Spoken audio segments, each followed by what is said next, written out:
Mr. Vice President, I'd like to pin down the difference between the way you would handle Castro's regime and prevent the establishment of communist governments in the Western Hemisphere and the way that Senator Kennedy would proceed.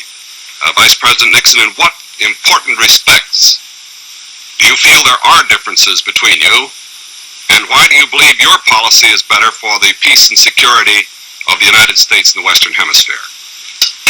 Our policies are very different. I think that Senator Kennedy's policies and recommendations for the handling of the Castro regime are probably the most dangerously irresponsible recommendations that he's made during the course of this campaign. In effect, what Senator Kennedy recommends is that the United States government should give help to the exiles and to those within Cuba who oppose the Castro regime, provided they are anti-Batista. Now let's just see what this means.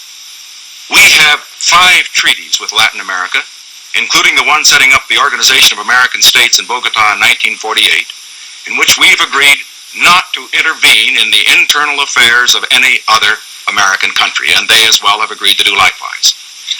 The Charter of the United Nations, its preamble, Article 1 and Article 2, also provide that there shall be no intervention by one nation in the internal affairs of another.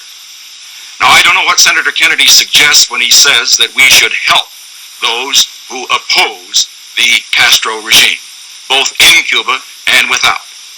But I do know this, that if we were to follow that recommendation, that we would lose all of our friends in Latin America, we would probably be condemned in the United Nations, and we would not accomplish our objective. I know something else.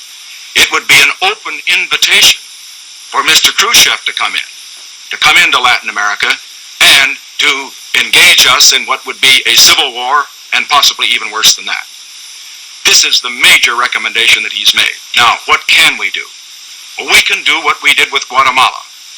There was a communist dictator that we inherited from the previous administration. We quarantined Mr. Arbenz. The result was that the Guatemalan people themselves eventually rose up and they threw him out. We are quarantining Mr. Castro today. We are quarantining him diplomatically by bringing back our ambassador, economically by cutting off trade, and Senator Kennedy's suggestion that the trade that we cut off is not significant is just 100% wrong.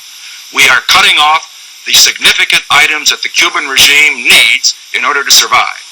By cutting off trade, by cutting off our diplomatic relations as we have, we will quarantine this regime so that the people of Cuba themselves will take care of Mr. Castro.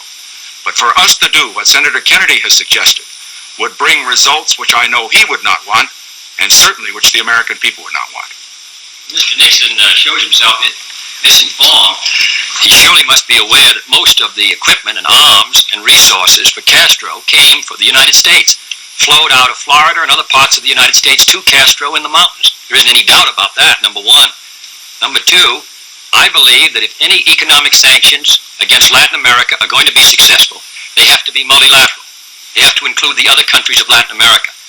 The very minute effect of the action which has been taken this week on Cuba's economy, I believe Castro can replace those markets very easily through Latin America, through Europe, and through Eastern Europe.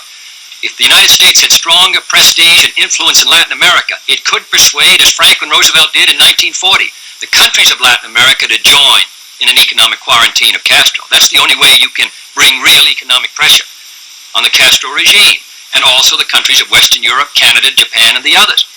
Number three, Castro is only the beginning of our difficulties throughout Latin America. The big struggle will be to prevent the influence of Castro spreading to other countries. Mexico, Panama, Brazil, Bolivia, Colombia. We're going to have to try to provide closer ties, to associate ourselves with the great desire of these people for a better life if we're going to prevent Castro's influence from spreading throughout all of Latin America. His influence is strong enough today to prevent us from getting the other countries of Latin America to join with us in economic quarantine.